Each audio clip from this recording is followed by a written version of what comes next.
I got the divorce papers by email while I was still in the desert. 13 years of marriage ended in a PDF attachment. My name is Nathan, 42 years old, Staff Sergeant with the 82nd Airborne. I'd been in Kandahar for 4 months when Becky decided she was done waiting. The subject line read, "Let's be adults about this." The message itself was 3 sentences long. She'd already filed the paperwork, she'd already emptied our joint account, she'd already moved her new boyfriend Jeremy into our house in Spokane. I read the email twice, closed my laptop, took a shower in the communal stall, got dressed for my shift, said nothing to anyone. When I got back to my bunk that night, I replied with one word: understood. That was it. No argument, no begging, no threats. Wilson, my bunk mate, noticed something was off. "You good man?" he asked, not looking up from his book. "Yeah," I said, "just some stuff back home." He nodded, and that was the end of it. Military guys know when to leave things alone. Truth is, I wasn't surprised. 6 months before deployment, things had changed. Small things. Becky stopped asking about my day, started working late at the dental office where she answered phones, started going to the gym 3 times a week but never seemed to break a sweat. New clothes, new friends I never met, new passwords on her phone. I didn't confront her, didn't start checking her messages or following her around. That's not who I am, but I wasn't blind either, so I made some quiet moves of my own. Nothing dramatic, just precautions. I secured important documents in a storage unit across town: birth certificate, marriage license, house deed with only my name on it thanks to the VA loan, military benefits paperwork. I moved my grandfather's watch and my mom's old silver to the same unit. Things that mattered. I also opened a separate account at a different bank and started diverting part of my pay there. Not enough that she'd notice, but enough that I wouldn't be starting from zero if things went south. The night before I deployed, she hugged me at the airport and said, "Stay safe, okay?" Her eyes were dry, like she was saying goodbye to a coworker, not a husband heading to war. One should have known then, but part of me still hoped I was wrong. I wasn't. What she didn't know was that I'd prepared for this moment, and what she didn't understand was that I never start fights, but I do finish them. I met Becky at a friend's barbecue in 2010. I was home between tours, staying with my buddy Jason in Spokane. She was finishing nursing school but ended up working admin at a dental practice instead. Less stress. She said we were married 8 months later. Becky used to say she was proud of my service, though she never quite understood it. Her dad was a bank manager, her brother a pharmacist, no military in her family. She'd ask when I was going to get a real job, not realizing that after 15 years the Army was my career, not just a job I was killing time at. We bought our house in 2014, nothing fancy, but it was ours. 3 bedrooms, small yard, quiet neighborhood. My name was the only one on the mortgage since the VA loan was in my name, but I added her to the deed because that's what married people do, share things. My dad died a year after we got married, heart attack while shoveling snow. My mom passed 3 years later, lung cancer, though she never smoked a day in her life. They left me some money, not a fortune, but enough that Becky and I could pay off our student loans and still have a cushion. I deployed 4 times during our marriage: Iraq twice, Afghanistan twice. Each time I came home, Becky seemed a little more distant, a little more restless, like she was playing a role she'd outgrown. I didn't sign up to be a military wife, she told me once after I mentioned possibly re-upping for another 4 years. "I'm tired of being alone all the time." I understood that I did, but the Army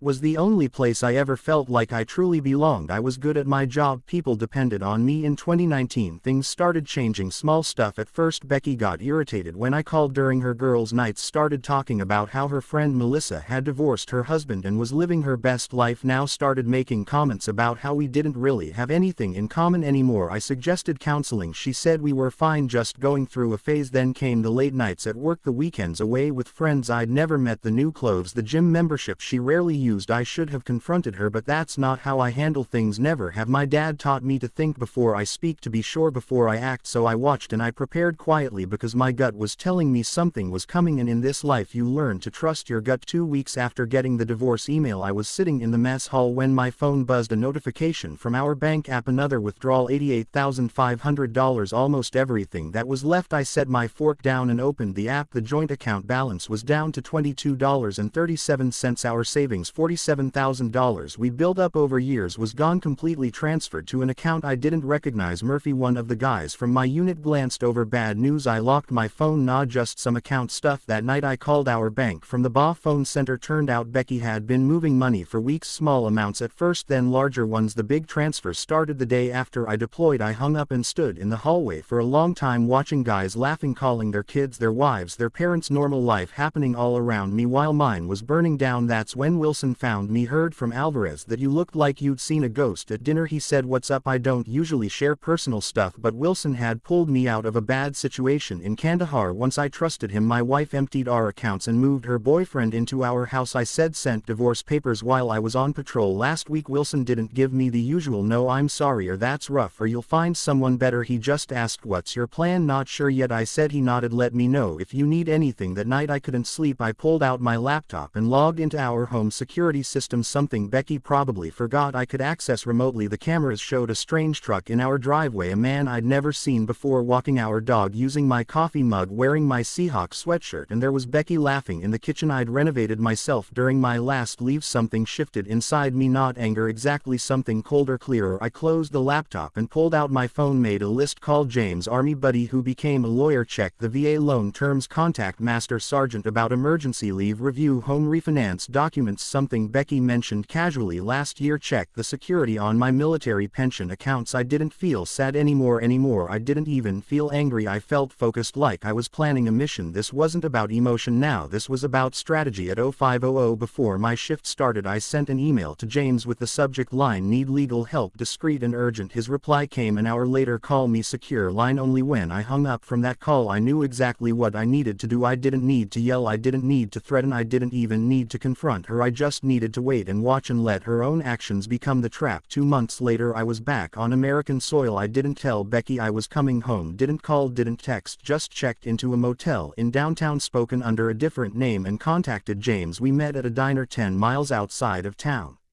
You look like hell, he said, sliding into the booth. Feel like it too, I replied. James handed me a folder, everything we discussed, the house deed, loan documents, bank statements, and this. He pulled out a separate paper. Found something interesting when I was digging into your finances. It was a refinance application with my signature on it, except it wasn't my signature, not quite. Someone had tried to copy it but missed details. The middle initial was wrong and the stroke pattern wasn't mine. Becky did this, I asked, though I already knew the answer. James nodded. 3 months ago used the equity to pull out $330,000. Your signature is required for that since the VA loan is in your name only. Forge my signature, take out a loan against our house, then clear out our accounts and divorce me. I said, busy woman, it gets better. James said she listed her boyfriend as a co-applicant. Hume's got a record to do us and a fraud charge from 2019. I took a deep breath. What are my options? Several, James said, but first you need to decide what you want. I thought about it. I want what's legally mine and I want her to understand consequences. James smiled. Then here's what we do. The next day I drove past our house. Her boyfriend's truck was gone, but Becky's car was in the driveway. I parked down the street and watched for a while, thought about knocking on the door, confronting her, but that wasn't the plan. Instead I drove to the bank, met with the loan officer who had processed the refinance, showed him my military ID, showed him the real signature on my driver's license, showed him the forged documents. His face went pale. I'll need to report this immediately. I understand, I said. I've already filed a police report. That night I got a text from Becky. Who have you been talking to at the bank? Jeremy said someone was asking questions. I didn't respond. The next day I went to the county clerk's office, filed paperwork contesting the refinance due to fraud, registered formal notice that no changes to the property could be made without my presence. 2 days later Becky called. I let it go to voicemail. Nathan, we need to talk. The bank called about the house. What are you doing? If this is about the divorce we can discuss it like adults. Like adults, the same words from her email. I still didn't respond. James called that afternoon. They froze the refinance money, and there's more. Your wife's boyfriend has been driving your truck, right? The one in your name? Yeah, he got pulled over this morning driving on a suspended license from those due us. They impounded the vehicle. Good, I said. He also had some interesting things in the truck, prescription pads from the dental office where Becky works. They weren't blank. I closed my eyes. She's been stealing prescription pads. Looks that way. The police are investigating. I hung up and sat on the edge of the motel bed. This was getting bigger than I'd expected. Part of me wanted to call Becky, warn her old habits, but then I remembered the security camera footage, my house, my dog, my life given away like it meant nothing. Number, this was the path now. I couldn't turn back, and honestly I didn't want to. I met with the bank fraud investigator the next morning. Name was Thompson, short guy with tired eyes and a coffee stain on his tie. This happens more often than you'd think, he said, spreading documents across his desk. Spouse deploys, other spouse sees an opportunity. What happens now? I asked. We've frozen the funds from the fraudulent refinance, but there's a problem. Some of the money's already gone. How much? About half, $14,600. I leaned forward. Where did it go? Thompson hesitated. I'm not supposed to share that information. It's my house, my name forged, my money stolen. He nodded slowly, then turned his computer screen toward me. These are the transfers out of the refinance account. I scanned the list. Multiple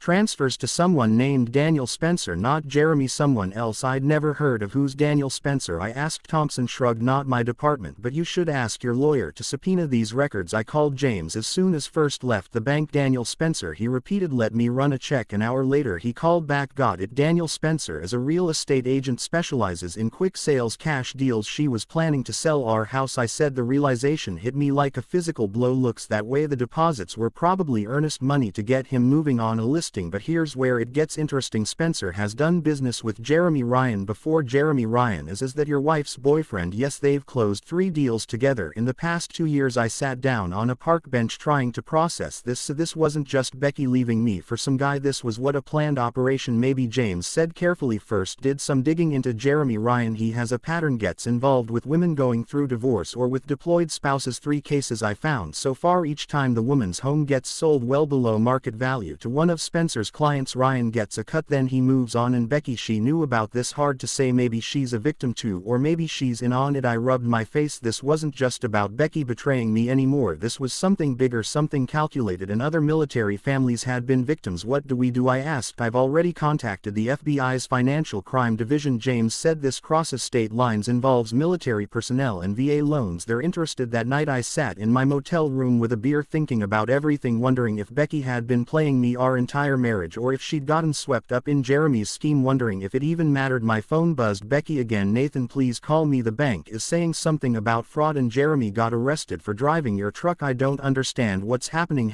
I stared at the message for a long time, then I typed, who is Daniel Spencer? 3 dots appeared as she started typing, then stopped, started again, stopped. Finally, I don't know what you're talking about. 14,600. I wrote multiple transfers, house listing, no response for 10 minutes. Then it's not what you think. I turned off my phone and went to bed. The next morning James called. FBI wants to meet. They've been investigating Ryan and Spencer for months. You're not the first, but you might be the case that breaks it open. For the first time since getting that divorce email, I felt something close to satisfaction, not because my marriage was over, but because the truth was finally coming out. I met with the FBI agents at their field office in Spokane, Agent Patel and Agent Donovan. They recorded my statement, took copies of all the documents James and First had gathered. Your case helps establish a pattern, Agent Patel explained. Shows intent. Organization makes it a conspiracy rather than isolated incidents. What about Becky? I asked. My wife, ex-wife. The agents exchanged looks. We still determining her level of involvement, Donovan said carefully. Did she ever mention financial difficulties, pressure to sell the house? I thought back. She kept saying we were house poor, that we should downsize. I didn't see the need. Our mortgage payments were manageable on my salary. Patel made a note. When did that start? About 6 months ago, around the time she must have met Jeremy and the refinance. Donovan asked. Never discussed it with me. She forged my signature while I was deployed. They asked more questions, took more notes. When we finished, Patel handed me her card. We'll be in touch. In the meantime, don't confront your wife or Ryan. We need to build this case carefully. I nodded. Understood. That evening I drove